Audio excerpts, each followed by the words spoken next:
November സ്റ്റോറിയുടെ 5ാമത്തെ എപ്പിസോഡിലേക്ക് പോകാം. ഈ എപ്പിസോഡിന്റെ തുടക്കത്തിൽ യേശുവിന്റെ പഴയകാലം കാണിക്കുന്നു. അവൻ പഠിക്കുന്നുണ്ട്, അവന് എക്സാമിന് അവൻ ആ സിസ്റ്ററിന്റെ ബുക്കെടുത്ത് വായിക്കുന്നു. അവൻ അന്ന് നോക്കിയാണ് പഠിക്കുന്നത്. കുളിച്ചൊരുങ്ങി അവൻ എക്സാമിനായി എത്തുന്നു. അവനന്ന് പ്രാക്ടിക്കൽ എക്സാം ആണുള്ളത്. എക്സാം ഹാളിൽ കയറി അവൻ അവന്റെ ടോപ്പിക് സെലക്ട് ചെയ്യുന്നു. അവന്റെ ടൈം സ്റ്റാർട്ട് ചെയ്തു. അവൻ ചെയ്യുന്നത് കണ്ട് അവിടുത്തെ എക്സാമിനർ അന്തം വിട്ടു പോകുന്നു. ഈ സമയം തന്നെ അവന്റെ കുട്ടിക്കാലവും കാണിക്കുന്നുണ്ട്. അവനൊരു ബുക്കിൽ എന്തൊക്കെയോ കുത്തിക്കുറിക്കുന്നുണ്ട്. പുതിയ കാലം നമ്മുടെ പോലീസ് സ്റ്റേഷനാണ്. അവിടെ എല്ലാ പോലീസുകാരും ഈ കേസിനെ കുറിച്ചുള്ള ചർച്ചയിലാണ്. എല്ലാവർക്കും പല അഭിപ്രായങ്ങൾ. ഈ സമയം നമ്മുടെ ഇൻസ്പെക്ടർ ആലോചനയിലാണ്. ഈ കേസിനെ കുറിച്ച് ആലോചിച്ചിരിക്കുന്നു. ആ സമയം തന്നെ അങ്ങോട്ടേക്ക് ഒരു കോള് വരുന്നു. അത് ഡോക്ടറാണ്. ഡോക്ടർ വിളിച്ച് ഹൈദരാബാദിൽ നിന്നും വന്ന ആ പയ്യന്മാരുടെ ഫിംഗർ പ്രിന്റ്സ് കൊലപാതകം നടന്ന വീട്ടിൽ നിന്ന് കിട്ടിയിട്ടുണ്ടെന്ന് പറയുന്നു. ആ 3 പേരുടെ ഫിംഗർ പ്രിന്റ്സും അവിടെ നിന്ന് കിട്ടിയിട്ടുണ്ട്. അപ്പോൾ ആ കൊല നടക്കുന്ന സമയം ആ 3 പേരും അവിടെ ഉണ്ടായിരുന്നു. ഇൻസ്പെക്ടർ ഉടൻ തന്നെ എല്ലാ പോലീസുകാരോടും താഴെ മീറ്റിംഗിന് വരാൻ പറയുന്നു. മലറിന്റെ ഓഫീസ് അവനാകെ ടെൻഷനായി നിൽക്കുകയാണ്. ഈ സമയം രഘു അങ്ങോട്ട് വന്ന് നീ എന്താ ഇവിടെ ചെയ്യുന്നതെന്ന് ചോദിക്കുന്നു. അനുവിനോട് ഫയൽ ഹാക്കായ കാര്യം പറഞ്ഞു എന്ന് ചോദിക്കുന്നു. പക്ഷേ മലർ ആകെ ദേഷ്യത്തിലാണ്. ഈ വർക്കെല്ലാം ചെയ്യാൻ വേറെ ആരെങ്കിലും കണ്ടുപിടിക്കാമെന്ന് അവൻ പറയുന്നു. പക്ഷേ അതെങ്ങനെ സാധിക്കുമെന്ന് രഘു ചോദിക്കുന്നു. അനു എന്തായാലും വരാനൊന്നും പോകുന്നില്ലെന്ന് മലർ പറയുന്നു. പക്ഷേ അതേസമയം തന്നെ അനു അങ്ങോട്ടേക്ക് വരുന്നു. അവളെ കണ്ടതും മലർ ദേഷ്യപ്പെട്ട് ഓഫീസ് റൂമിലേക്ക് പോകുന്നു. അനു അവന്റെ പുറകെ ഓടിച്ചെല്ലുന്നു. എന്നിട്ട് സോറി മലർ, നീ എന്നോട് ക്ഷമിക്കണമെന്ന് പറയുന്നു. ഇന്ന് തന്നെ ഈ പ്രശ്നങ്ങളെല്ലാം ഞാൻ മാറ്റിത്തരാമെന്നും എല്ലാവർക്കും കഴിഞ്ഞ ശേഷം ഞാൻ ഇവിടുന്ന് പോകാമെന്നും അവൾ പറയുന്നു. അത് കേട്ടപ്പോൾ രഘു അങ്ങനെയൊന്നും പറയല്ലേ, നമുക്ക് എല്ലാവർക്കും കൂടി പ്രോബ്ലംസ് എല്ലാം സോൾവ് ചെയ്യാമെന്ന് അവൻ പറയുന്നു. അവൻ എന്തായാലും ഇവരുടെ ഈ പ്രശ്നങ്ങളിലേക്ക് ഇറങ്ങാൻ തന്നെ തീരുമാനിച്ചിട്ടുണ്ട്. നമുക്ക് ആദ്യം പോയി ഒരു കപ്പ് ചായ കുടിക്കാം. എന്നിട്ട് ആ ഫോൾഡർ ഹാക്കായ കാര്യവും ആ CCTV ഫുട്ടേജിലുള്ള പയ്യന്റെ കാര്യവും സംസാരിക്കാമെന്ന് രഘു പറയുന്നു. ഇപ്പോഴാണ് ഫോൾഡർ ഹാക്കായ കാര്യം അവൾ അറിയുന്നത്. മലറിനോട് അവൾ ഫോൾഡർ ഹാക്കായോ എന്ന് ചോദിക്കുന്നു. അവൾ അത് ചെക്ക് ചെയ്യുന്നു. നീ ഒരു ഫയൽ പോലും മിസ്സായിട്ടുണ്ടാവില്ലെന്നല്ലേ പറഞ്ഞതെന്ന് മലർ ചോദിക്കുന്നു. പക്ഷേ ഒരു ഡേറ്റുള്ള ഫോൾഡർ ഹാക്ക് ആയിട്ടുണ്ട്. അത് ഏത് ഡേറ്റ് ആണെന്നോ ഏത് FIR ആണെന്നോ അറിയില്ല. അതുകൂടാതെ ആ CCTV ഫുട്ടേജസിലുള്ള എല്ലാവരെയും ഞാൻ ചെക്ക് ചെയ്തു. പക്ഷേ അതിലൊരു ചെറുപ്പക്കാരനെ മാത്രം എനിക്ക് മനസ്സിലായിട്ടില്ല. അവൻ ആരാണ് എന്താണ് ഒന്നും അറിയില്ല. അവൾ ആ പയ്യനെ സൂക്ഷിച്ചു നോക്കുന്നു. ഇവനെ അവൾ എവിടെയോ കണ്ടിട്ടുണ്ട്. ആ കാലിന് വയ്യാത്ത സ്ത്രീയെയും ആ കുട്ടിയെയും കൊണ്ടുപോയ ആ പയ്യന്മാരിൽ ഒരുവനാണ്. ഇവനെ തനിക്ക് അറിയാമെന്ന് അവൾ പറയുന്നു. ഇതേ സമയം ഇൻസ്പെക്ടർ എല്ലാ പോലീസുകാരോടും ജോലിയെല്ലാം തീർത്ത് തന്റെ മുറിയിലേക്ക് വരാൻ പറയുന്നു. കുറെ സമയത്തേക്ക് ആർക്കും എവിടെയും പോകാൻ സാധിക്കില്ല. ഈ കേസിനെ കുറിച്ച് ഡിസ്കസ് ചെയ്യാനാണ് അത്. അടുത്ത സീനിൽ വേറൊരു പോലീസ് സ്റ്റേഷൻ കാണിക്കുന്നു. അവിടെ ഒരു പോലീസ് ഓഫീസർ അവിടേക്ക് വന്ന ആ ഫാക്സ് എടുത്ത് നോക്കുന്നു. അദ്ദേഹത്തിന് എന്തൊക്കെയോ സംശയങ്ങൾ. നേരത്തെ ആ മരിച്ചുപോയ സ്ത്രീയുടെ ഫോട്ടോസ് എല്ലാ പോലീസ് സ്റ്റേഷനിലേക്കും ഫാക്സ് ചെയ്തിരുന്നല്ലോ, അതാണിത്. അദ്ദേഹം ആ ഫോട്ടോ വീണ്ടും എടുത്ത് നോക്കുന്നു. എന്തോ ഒന്ന് ആലോചിച്ച് അദ്ദേഹം അവിടെ ഇരിക്കുന്ന ഫയലെല്ലാം തപ്പാൻ തുടങ്ങുന്നു. അദ്ദേഹം ഒരുപാട് തപ്പി ഒരു ഫയൽ കണ്ടുപിടിക്കുന്നു. അതിലൊരു ഫയൽ അദ്ദേഹം തുറക്കുന്നു. അതിലൊരു സ്ത്രീയും ഒരു പുരുഷനുമുണ്ട്. ഈ മരിച്ചുപോയ സ്ത്രീയുടെ ഫോട്ടോ ആ സ്ത്രീയുമായി അദ്ദേഹം കമ്പയർ ചെയ്ത് നോക്കുന്നു. അത് അവർ തന്നെയാണ്. ആ ഫയലിലുള്ളത് ആ മരിച്ചുപോയ സ്ത്രീ തന്നെയാണ്. അനു മലറിന് അവൾ കണ്ടെത്തിയ CCTV ഫുട്ടേജസ് കാണിച്ചു കൊടുക്കുന്നു. അതിൽ 3 പയ്യന്മാരാണുള്ളത്. നേരത്തെ മലർ കാണിച്ച CCTV ഫുട്ടേജസിലുള്ള പയ്യൻ ഇതിലുണ്ട്. അതിനർത്ഥം ആ സ്ത്രീയും കുട്ടിയുമായി ഈ പയ്യന്മാർ എന്റെ വിൽക്കാനിട്ടിരിക്കുന്ന വീട്ടിൽ അന്ന് വന്നിട്ടുണ്ട്. അതേസമയം തന്നെ ഇതിലുള്ള ഈ പയ്യൻ നമ്മുടെ ഈ ഓഫീസിൽ ഹാക്കിങ്ങും നടത്തിയിട്ടുണ്ട്. ഇതെല്ലാം തന്നെ കണക്റ്റഡ് ആണ്. അപ്പോ ആ കൊലപാതകത്തിനും നമ്മുടെ ഓഫീസിൽ നടന്ന ഈ ഹാക്കിങ്ങിനും എന്തോ ബന്ധമുണ്ട്. ഇതെങ്ങനെ കണ്ടുപിടിക്കുമെന്ന് മലർ ചോദിക്കുന്നു. അതിനാദ്യം നമ്മൾ ഏത് ഫോൾഡറാണ് ഹാക്കായതെന്ന് കണ്ടുപിടിക്കണമെന്ന് അനു പറയുന്നു. ഈ ഫോൾഡർ ഹാക്കായ കാര്യം ആരോടും പറയരുതെന്നും അവൾ പറയുന്നു. അവർ ആ FIR ഏതാന്ന് കണ്ടുപിടിക്കാൻ സിസ്റ്റം സ്കാൻ ചെയ്യാൻ തുടങ്ങി. അവർ അതിനുവേണ്ടി വെയിറ്റ് ചെയ്തുകൊണ്ടിരിക്കുമ്പോൾ ആ ഓഫീസിലെ പയ്യൻ വന്ന് ഒരു FIRന് റിക്വസ്റ്റ് വന്നിട്ടുണ്ടെന്നും അത് അർജന്റ് ആണെന്നും മലറിനോട് പറയുന്നു. തിരുനെൽവേലിയിൽ നിന്നാണ് ആ റിക്വസ്റ്റ് വന്നിരിക്കുന്നതെന്നും അവൻ പറയുന്നു. അപ്പോഴേക്കും അവർ ആ ഹാക്ക് ചെയ്ത FIR ഏതാണെന്ന് കണ്ടെത്തി. അതിൽ ഇങ്ങനെ കൊടുത്തിരുന്നു: 16 നവംബർ 1995. ഈ സമയം പോലീസ് സ്റ്റേഷനിൽ ഇൻസ്പെക്ടർ എല്ലാവരെയും തന്റെ റൂമിൽ വിളിച്ച് ഇരുത്തിയിരിക്കുകയാണ്. അവരോട് ഈ കേസിനെ കുറിച്ച് വിശദമായി പറഞ്ഞു കൊടുക്കുന്നു. തിരുനെൽവേലി ഡോക്ടറിന് പഠിക്കുന്ന 3 പയ്യന്മാർ അവർ അവരുടെ കൂടെ പഠിക്കുന്ന നീത എന്ന പെൺകുട്ടിയെ റേപ്പ് ചെയ്ത് കൊല്ലുന്നു. എന്നിട്ട് അവർ ചെന്നൈയിലേക്ക് വരുന്നു. ഇവിടെ വന്ന് പൂട്ടിക്കൊടുക്കുന്ന ഒരു വീട്ടിൽ അവർ വീണ്ടും ഒരു കൊലപാതകം നടത്തിയെന്ന് സംശയിക്കുന്നു. ആ ബോഡി കിടന്നിടത്തു നിന്ന് കിട്ടിയ 100-ലധികം ഫിംഗർ പ്രിന്റ്സിൽ ഈ 3 പേരുടെ ഫിംഗർ പ്രിന്റ്സും ഉണ്ട്. അതുകൊണ്ട് തന്നെ അവർക്കും ഈ മർഡറിനും എന്തെങ്കിലും ബന്ധമുണ്ടെന്ന് സംശയിക്കാം. അത് കഴിഞ്ഞ് 2 ദിവസം കഴിഞ്ഞപ്പോൾ അതിലൊരു പയ്യന്റെ ബോഡി അടുത്ത സ്ഥലത്ത് നിന്ന് നമുക്ക് കിട്ടുന്നു. ഇതാണ് കേസ്. ഒന്നുകൂടെ തെളിച്ച് പറയുകയാണെങ്കിൽ 3 പയ്യന്മാർ, മൊത്തം 3 കൊലപാതകം, 1 ഹൈദരാബാദിൽ, 2 ഇവിടെ. ഇങ്ങനെയൊക്കെ പറഞ്ഞ് ഇൻസ്പെക്ടർ വിശദീകരിക്കുന്ന സമയത്ത് അതിലൊരു ചെറുപ്പക്കാരൻ പോലീസുകാരൻ ഇനി ഇത് സീരിയൽ കില്ലർ ആയിരിക്കുമോ എന്ന് ചോദിക്കുന്നു. അതെല്ലാം കേട്ട് അവിടെയുള്ളവരെല്ലാം ചിരിക്കുന്നു. അങ്ങനെ പല പല അഭിപ്രായങ്ങൾ അവർ എല്ലാവരും പറയുന്നു. ഈ സമയം സീനിയർ ആയിട്ടുള്ള ഒരു പോലീസുകാരൻ നമ്മുടെ ഇൻസ്പെക്ടറോട് ചോദിക്കുന്നു. ഇതിനിടയ്ക്ക് നമ്മൾ ഗണേശനെ മറന്നു പോകുന്നുണ്ട്. ഗണേശനും ഇതിലൊരു വലിയ സസ്പെക്ട് ഇല്ലേ എന്ന് അദ്ദേഹം ചോദിക്കുന്നു. അനുവും മലറും രഘുവും ഒരു കാപ്പി കുടിക്കാൻ വന്നിരിക്കുകയാണ്. അവർ അവിടെ ഇരുന്ന് ഈ കാര്യങ്ങളെല്ലാം ഡിസ്കസ് ചെയ്യുന്നു. അവൾ അപ്പോൾ ആലോചിച്ചിട്ട് പറയുന്നു, ഈ ഹാക്ക് നടന്നത് ഒരു 16 നവംബർ, ഹാക്ക് ചെയ്തിരിക്കുന്ന ഫോൾഡർ ഒരു 16 നവംബർ, അതുപോലെ കൊല നടന്നിരിക്കുന്നത് ഒരു 16 നവംബർ. എല്ലാ വർഷവും എന്റെ അച്ഛൻ ആ വീട്ടിലേക്ക് പോകുന്നത് ഒരു 16 നവംബർ. എല്ലാം ഒരേ ഡേറ്റ്. എന്തായിരിക്കും ഇത്? ഇതെല്ലാം പറഞ്ഞുകൊണ്ടിരിക്കുമ്പോൾ മലറിനൊരു ഫോൺ വരുന്നുണ്ട്. അവൻ പക്ഷേ അത് അറ്റൻഡ് ചെയ്യുന്നില്ല. അവൾ ആ കേസിനെ കുറിച്ച് വിശദമായി പറയുന്നു. ഈ മർഡർ നടന്നത് എന്തിനാണെന്ന് അറിയണമെങ്കിൽ നമ്മൾ ആ ഹാക്ക് എന്തിനാണ് നടന്നതെന്ന് അറിയണം. എന്ത് ഡേറ്റയാണ് ഹാക്ക് ചെയ്തിരിക്കുന്നതെന്നും അറിയണം. അതറിയണമെങ്കിൽ നമ്മൾ ആ ഫോൾഡർ ചെക്ക് ചെയ്യണം. എന്നാൽ മാത്രമേ ഏത് FIR ആണ് അവർ ഹാക്ക് ചെയ്തതെന്ന് അറിയാൻ പറ്റുള്ളൂ. പക്ഷേ ഇതെല്ലാം എങ്ങനെ കണ്ടുപിടിക്കുമെന്ന് മലർ അനുവിനോട് ചോദിക്കുന്നു. അതെനിക്കറിയില്ലെന്ന് അവൾ പറയുന്നു.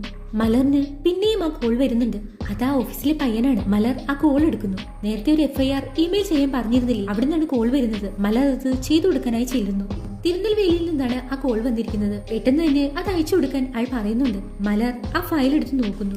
അയാൾ വീണ്ടും ആ പയ്യനെ വിളിച്ച് അതിൽ FIR കോപ്പി മാത്രമല്ല ഒരു ഇൻഷുറൻസ് സർട്ടിഫിക്കറ്റും ഒരു ഡെത്ത് സർട്ടിഫിക്കറ്റും ഉണ്ടാകുമെന്നും അതും അയച്ചു കൊടുക്കാനും പറയുന്നു. ഈ സമയം മലർ ആ ഫയലിലേക്ക് നോക്കുന്നു. അതിന്റെ ഡേറ്റ് അവന്റെ കണ്ണിലൊടുക്കുന്നു. 12/11/1995. വീണ്ടും 1995. അവൻ അനുവിനെ വിളിച്ച് പറയുന്നു, ഈ 1995 നമ്മളെ വിട്ടു പോവില്ലെന്ന് തോന്നുന്നു.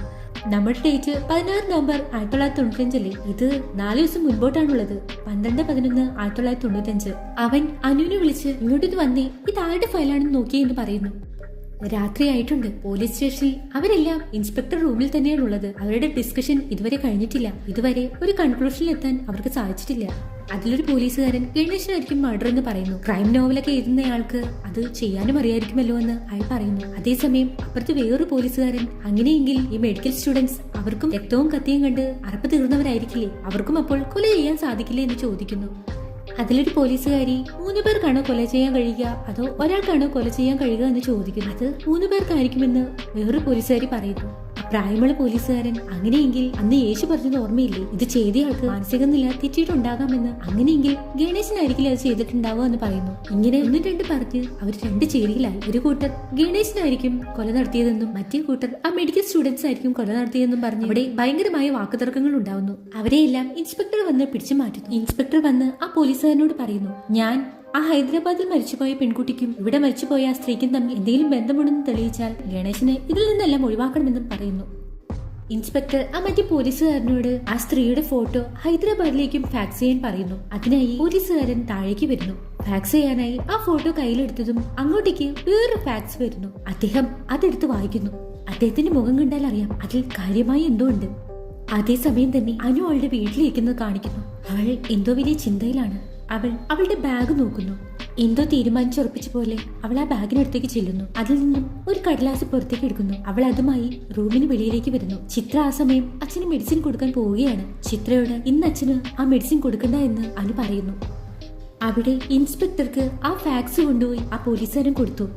അതിൽ തിരുനെൽവേലിയിൽ നിന്നുള്ള ആ പോലീസുകാരന്റെ മെസ്സേജാണുള്ളത്. നേരത്തെ നമ്മൾ പോലീസ് സ്റ്റേഷനിൽ ആ പോലീസുകാരിൽ മരിച്ചുപോയ സ്ത്രീയുടെ ഫോട്ടോ വെച്ച് ഏതോ ഫയൽ തപ്പി അതിൽ അവര് കണ്ടെത്തിയിരുന്നില്ലേ, അദ്ദേഹം തന്നെയാണിത്. അദ്ദേഹം തിരുനെൽവേലി സബ് ഇൻസ്പെക്ടറാണ്. അദ്ദേഹമാണ് ഈ ഫാക്സ് അയച്ചിരിക്കുന്നത്. 2 ദിവസം മുമ്പേ നിങ്ങളൊരു ലേഡിയുടെ ഫോട്ടോ ഇങ്ങോട്ട് അയച്ചിരുന്നില്ലേ എന്നും അവരുടെ പേര് സാവിത്രി എന്നാണെന്നും അവർ ഇവിടെ ശങ്കംകുളത്തുകാരിയാണെന്നും അവരുടെ ഭർത്താവ് ഒരു പെയിന്റർ ആണെന്നും അദ്ദേഹം അതിൽ എഴുതിയിരിക്കുന്നു. അവരുടെ ഭർത്താവ് പെയിന്റിംഗ് ജോലി ചെയ്തുകൊണ്ടിരിക്കുമ്പോൾ 2ാമത്തെ നിലയിൽ നിന്ന് വീണ് മരിച്ചിരുന്നു. അതിന്റെ FIR കോപ്പിയും ഡെത്ത് സർട്ടിഫിക്കറ്റും ഇൻഷുറൻസ് ക്ലെയിം കോപ്പീസും ഇതിന്റെ കൂടെ വെച്ചിട്ടുണ്ടെന്ന് അദ്ദേഹം പറയുന്നു. സാവിത്രി ആ ഇൻഷുറൻസ് മണി വാങ്ങിയതിനു ശേഷം മിസ്സിംഗ് ആണെന്ന് അതിൽ പറയുന്നു. അവരെവിടെ പോയിന്ന് അറിയില്ലെന്നും അവരെക്കുറിച്ച് എന്തെങ്കിലും വിവരം ലഭിക്കുകയാണെങ്കിൽ തന്നെ അറിയിക്കാമെന്നും അതിൽ എഴുതിയിട്ടുണ്ട്. ആ മെസ്സേജ് വായിച്ച് ഇൻസ്പെക്ടർക്ക് എന്തോ മനസ്സിലായിട്ടുണ്ട്. അദ്ദേഹം വേഗം തന്നെ ആ പോലീസുകാരനോട് പോയി നീതയുടെ കേസിന്റെ റിപ്പോർട്ട് എടുത്തുകൊണ്ട് വരാൻ പറയുന്നു. ഹൈദരാബാദിൽ കൊല്ലപ്പെട്ട ആ നീതയുടെ കേസ് ഫയലാണ് എടുത്തുകൊണ്ട് വരാൻ പറയുന്നത്. ഇതേ സമയം അനു അച്ഛന് മെഡിസിൻ കൊടുക്കാതെ എന്തിനു വേണ്ടി വെയിറ്റ് ചെയ്യുന്നത് കാണിക്കുന്നു. അച്ഛനാ മരുന്ന് കൊടുത്തില്ലെങ്കിൽ എന്താ പ്രശ്നമെന്ന് നിനക്ക് അറിയില്ലേ എന്ന് ചിത്ര ചോദിക്കുന്നുണ്ട് അവളോട്. പക്ഷേ അവൾ എന്തോ തീരുമാനിച്ചുറപ്പിച്ച പോലെയാണ്. അവൾ അവിടെ എന്തിനു വേണ്ടി കാത്തിരിക്കുകയാണ്. ഈ സമയം തന്നെ അച്ഛൻ അവിടെ നിന്ന് കൊഴന്തേ എങ്ങനെ ഇരിക്കുന്നു നീ എന്നൊക്കെ ചോദിക്കുന്നുണ്ട്. അനു വേഗം തന്നെ അങ്ങോട്ടേക്ക് ചെല്ലുന്നു. നീതയുടെ കേസിന്റെ ഫയൽ കൊണ്ടുവന്ന് മധുരൻ പോലീസ് ഇൻസ്പെക്ടർക്ക് കൊടുക്കുന്നു. അച്ഛൻ അവിടെ കസേരയിൽ ആരോ ഇരിക്കുന്നത് സങ്കല്പിച്ച് ആരോടോ കാര്യമായി സംസാരിക്കുകയാണ്. അവൾ അത് കുറച്ചു നേരം നോക്കി നിന്നു. നേരത്തെ മലർ അവൾക്ക് കാണിച്ചു കൊടുത്ത ആ ഫയലാണ് അവൾ വായിക്കുന്നത്. അത് ആ FIRലുള്ള ഡെത്ത് സർട്ടിഫിക്കറ്റ് ആണ്. തിരുനെൽവേലിയിലെ ഇൻസ്പെക്ടർ മലറിന്റെ ഓഫീസിൽ വിളിച്ച് സാവിത്രിയുടെ മർഡറുമായി ബന്ധപ്പെട്ടാണ് ഈ FIRും സർട്ടിഫിക്കറ്റ്സും ആവശ്യപ്പെട്ടിട്ടുള്ളത്. അത് തന്നെയാണ് പിന്നീട് സുധല ഇൻസ്പെക്ടർക്ക് ഫാക്സ് ചെയ്തിട്ടുള്ളത്. അപ്പോ ആ സർട്ടിഫിക്കറ്റ്സ് തന്നെയാണ് അനു വായിക്കുന്നതും. അതിൽ ഇൻഷുറൻസ് ക്ലെയിമാണ് കാണിക്കുന്നത്. കൊല്ലപ്പെട്ടയാളുടെ ഭാര്യയുടെ പേര് സാവിത്രി എന്നാണെന്നും സാവിത്രിക്ക് ആ ഇൻഷുറൻസ് ക്ലെയിം അനുവദിച്ചു കൊടുക്കണമെന്ന് പോസ്റ്റ്മോർട്ടം ചെയ്ത ഡോക്ടർ ഒപ്പിട്ട് കൊടുത്തിരിക്കുന്നു. അവൾ അതാരാണ് സൈൻ ചെയ്തതെന്ന് നോക്കുന്നു. അവിടെ ആ പേര് കണ്ട് അവൾ ഞെട്ടുന്നു. ആ പേര് ഇങ്ങനെയാണ്, കുഴന്ത യേശു. കുഴന്ത എന്നുള്ളത് നമുക്ക് നല്ല പരിചയമുള്ള പേരാണ്. അവളുടെ അച്ഛൻ എപ്പോഴും കുഴന്ത എന്ന് പറയാറില്ലേ? നമ്മുടെ യേശുവിന്റെ മുഴുവൻ പേരാണ് കുഴന്ത യേശു.